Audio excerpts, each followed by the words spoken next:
ರಾಜ್ಯದಲ್ಲಿ 16 ಲಕ್ಷ ರೈತ ಕುಟುಂಬಗಳಿಗೆ ಸರ್ಕಾರದ ನಾನಾ ಯೋಜನೆಗಳಲ್ಲಿ ಜಮೀನು ಮಂಜೂರಾಗಿ 20, 30, 40 ವರ್ಷಗಳಾಗಿದೆ. ಜಮೀನು ಮಂಜೂರಾಗಿದ್ರೂ ಕೂಡ ಸುಮಾರು 16 ವರ್ಷಗಳು ಕಳೆದೋಗಿದ್ರು ಅವರಿಗೆ ಇಲ್ಲಿವರೆಗೂ ಕೂಡ ಜಮೀನು ದುರಸ್ತಾಗಿಲ್ಲ, ಅಂದರೆ ದುರಸ್ತು ಕೋಡಿ ಆಗಿಲ್ಲ. ಇಂಥ ಪ್ರಕರಣ ರಾಜ್ಯದಲ್ಲಿ ಸುಮಾರು 20-25 ಲಕ್ಷ ರೈತ ಕುಟುಂಬಗಳದ್ದು ಇದೆ ಅಂತ. ಒಂದು ಕುಟುಂಬಕ್ಕೆ 4 ಜನ ಅಂತ ಸದಸ್ಯರು ತೆಗೆದುಕೊಂಡ್ರು. ಅವ್ರಿಗೆ ಇದೆಲ್ಲ 40 ವರ್ಷ ಹಿಂದೆ ಗ್ರಾಂಟ್ ಆಗಿದ್ದು. ಅವ್ರ ಮಕ್ಕಳು ಮೊಮ್ಮಕ್ಕಳು ಎಲ್ಲ ಬಿಟ್ಬಿಟ್ರು ಕೂಡ ನಾವು 4 ಜನ ಅಂತ ತೆಗೆದುಕೊಂಡ್ರು ಕೂಡ ಸುಮಾರು 1 ಕೋಟಿಗಿಂತ ಹೆಚ್ಚು ರೈತರು ಇವತ್ತು ಜಮೀನುಗಳು ಸರ್ಕಾರದಿಂದ ಮಂಜೂರಾಗಿದ್ದಂತಹದ್ದು ಈ ಹಿಂದೆ ದುರಸ್ತಾಗದೆ ಉಳಿದು ಬಂದಿದ್ದಾವೆ. ಕೆಲವರು ಅದರಲ್ಲಿ ದಾಖಲೆಗಳು ಸರಿ ಇರೋರು ಕೂಡ ಸಾಕಷ್ಟು ಜನ ಇದ್ದಾರೆ.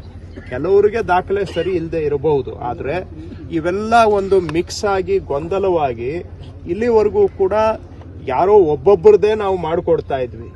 ಒಬ್ಬೊಬ್ಬರದೇ ಮಾಡಿಕೊಡುವಾಗ ಅಂದ್ರೆ ಏಕ ವ್ಯಕ್ತಿ ಪೋಡಿ ಅಂತ ಮಾಡಿಕೊಡ್ತಾ ಇದ್ವಿ. ಏಕ ವ್ಯಕ್ತಿ ಪೋಡಿ ಯಾರಿಗಾಗುತ್ತೆ? ಯಾರೋ ಶಕ್ತಿ ಇರೋರ್ಗಾಗುತ್ತೆ, ಅನುಕೂಲ ಇರೋರ್ಗಾಗುತ್ತೆ, ಪ್ರಭಾವ ಇರೋರ್ಗಾಗುತ್ತೆ, ಖರ್ಚು ಮಾಡ್ಕೊಳ್ಳೋ ಶಕ್ತಿ ಇರೋರ್ಗಾಗುತ್ತೆ. ಆದ್ರೆ ಎಲ್ಲಾ ಬಡವರಿಗೂ ಕೂಡ ಸಾಮಾನ್ಯ ರೈತರಿಗೆ ಜಮೀನುಗಳದ್ದು ದುರಸ್ತ ಆಗ್ತಾ ಇರಲಿಲ್ಲ.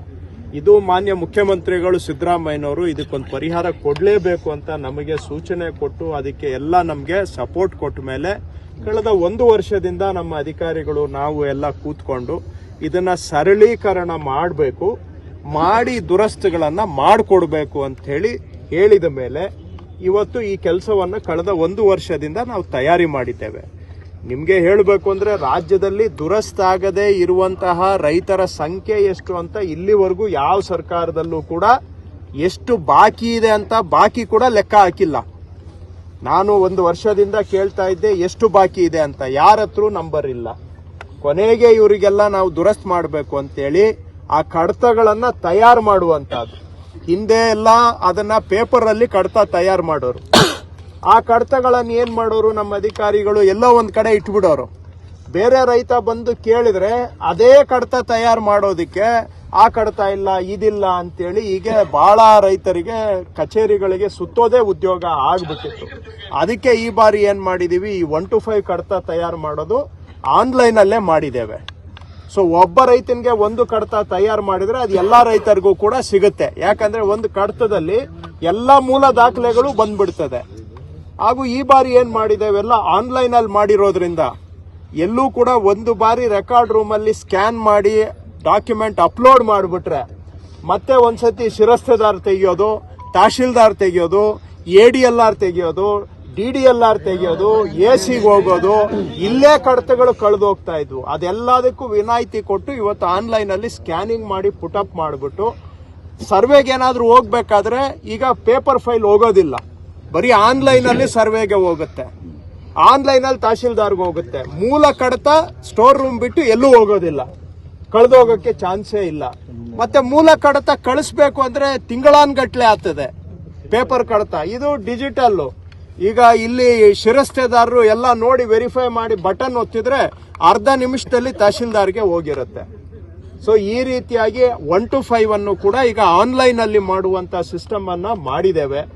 ನಮ್ಮ ಪ್ರಕಾರ 1,96,000 ಸರ್ಕಾರಿ ಜಮೀನುಗಳಲ್ಲಿ ರೈತರಿಗೆ ಮಂಜೂರು ಆಗಿದೆ ಅಂತ ನಮಗೆ ಒಂದು ಅಂದಾಜು ಈಗ ಸಿಕ್ಕಿದೆ. ಅದರಲ್ಲಿ 27,000 ಸರ್ವೆ ನಂಬರ್ಗೆ ಈಗಾಗಲೇ ನಾವು ರೈತರಿಗೆ ಎಲ್ಲೆಲ್ಲಿ ಮಂಜೂರಾಗಿದೆ ಅಂತ ದಾಖಲೆಗಳನ್ನ 1 to 5 ರೆಕಾರ್ಡ್ಸ್ ಅನ್ನ ತಯಾರು ಮಾಡಿದ್ದೇವೆ. ಸೊ ಈಗ 1 to 5 ಆಗ್ತಾ ಇದ್ದಂಗೆ ನೆಕ್ಸ್ಟ್ ಅದನ್ನ ಸರ್ವೆ ಮಾಡಬೇಕು. ಸರ್ವೆ ಮಾಡಕ್ ಹೋದಾಗ್ಲೂ ಕೂಡ ಹಿಂದೆ ಏನಿತ್ತು ರೂಲ್ಸ್ ಅಲ್ಲಿ, ಕಡ್ಡಾಯ ದಾಖಲೆಗಳು 5 ಇರಬೇಕಿತ್ತು ಅಂತ ಇತ್ತು. ಈಗ ಅದನ್ನ 3ಕ್ಕೆ ಕಡಿಮೆ ಮಾಡಿದ್ದೇವೆ. ಸೊ ಹಂಗಾಗಿ ಹೆಚ್ಚು ಜನರಿಗೆ ಅದರಿಂದ ಅನುಕೂಲ ಆಗುತ್ತೆ. ಜೊತೆಗೆ ಇನ್ನೊಂದು ಏನ್ ಮಾಡಿದೀವಿ, ಮೊದಲು ಅಲ್ಲಿ ದಾಖಲೆ ಇಲ್ಲದೆ ಇರೋರ್ದು ಸರ್ವೆ ಮಾಡಬೇಕು, ದಾಖಲೆ ಇರೋರ್ದು ಸರ್ವೆ ಮಾಡಬೇಕು. ಇವೆರಡೂ ಕೂಡಿಸಿ ಮಾಡಕ್ ಹೋದಾಗ ಯಾವ್ದು ಆಗ್ತಾ ಇರ್ಲಿಲ್ಲ. ಅದಕ್ಕೆ ಈಗ ಸರ್ವೆ ಇಲಾಖೆಯವರೊಂದು ಸಜೆಷನ್ ಕೊಟ್ರು, ನೋಡಿ ಸರ್, ಯಾರಿಗೆ ಪಕ್ಕಾ ದಾಖಲೆ ಇದೆ ಅವ್ರದ್ದು ಸರ್ಕಾರದ ಮೇಲೆ ಹೆಚ್ಚಿನ ಕ್ಲೈಮ್ ಇದೆ, ಅವರ ಬೇಡಿಕೆಗೆ ನಾವು ಆದ್ಯತೆ ಕೊಡಬೇಕು. ಸೊ ಫಸ್ಟ್ ಅವರು ಸರ್ವೆ ಅವರು ಕೇಳಿದ್ರು ಯಾರಿಗೆ ಪಕ್ಕ ದಾಖಲೆ ಇದೆ ಅವ್ರದ್ದು ಮಾಡ್ಕೊಡೋದಕ್ಕೆ ನಮ್ಗೆ ಅವಕಾಶ ಮಾಡಿಕೊಡಿ. ಇಲ್ಲ ಎಲ್ಲಾರ್ದು ಮಾಡಬೇಕು ಅಂದ್ರೆ 1ಕ್ಕೆ 5ರಷ್ಟು ಟೈಮ್ ಮಾಡುತ್ತೀವಿ, ಆದ್ರೆ ನಾಳೆ ಅವು ಕೂಡ ಪ್ರಯೋಜನ ಆಗಲ್ಲ, ಎಲ್ಲ ಟೈಮ್ ವೇಸ್ಟ್ ಆಗುತ್ತೆ. ಪಕ್ಕ ಇರೋರ್ದು ಫಸ್ಟ್ ಫೇಸ್ ಅಲ್ಲಿ ಮಾಡ್ಕೊಟ್ಬಿಡೋಣ ಅಂತ ಸರ್ವೆ ಇಲಾಖೆಯವರು ಸಜೆಷನ್ ಕೊಟ್ಟ ಮೇಲೆ ಆ ಸಲಹೆಯನ್ನು ಒಪ್ಕೊಂಡು ಇವಾಗ ಪಕ್ಕ ಇರೋರ್ದು ಮೊದಲನೇ ಹಂತದಲ್ಲಿ ಮಾಡಿಕೊಡೋದಕ್ಕೆ ದುರಸ್ತ್ ಮಾಡೋದಕ್ಕೆ ಮಾಡಿದ್ದೇವೆ. ಸೊ ಇದನ್ನ ಟ್ರಯಲ್ಲು ಎರರು ಎಲ್ಲ ಮಾಡಿ ನಮ್ಮ ಹಾಸನ ಜಿಲ್ಲಾಧಿಕಾರಿಗಳು, ಸರ್ವೆ ಅಧಿಕಾರಿಗಳು ಎಲ್ಲರೂ ಹಾಗೂ ನಮ್ಮ ಮೇಲೆ ನಮ್ಮ ರೆವಿನ್ಯೂ ಆಫೀಸು, ಸರ್ವೆ ಆಫೀಸ್ನವರು ಎಲ್ಲರೂ ಕೂಡ ಒಂದು ಕಳೆದ 6-7 ತಿಂಗಳಿಂದ ಬಹಳ ತಲೆ ಕೆಡಿಸ್ಕೊಂಡು ಇದನ್ನೆಲ್ಲ ತಯಾರಿ ಮಾಡಿದ್ದಾರೆ.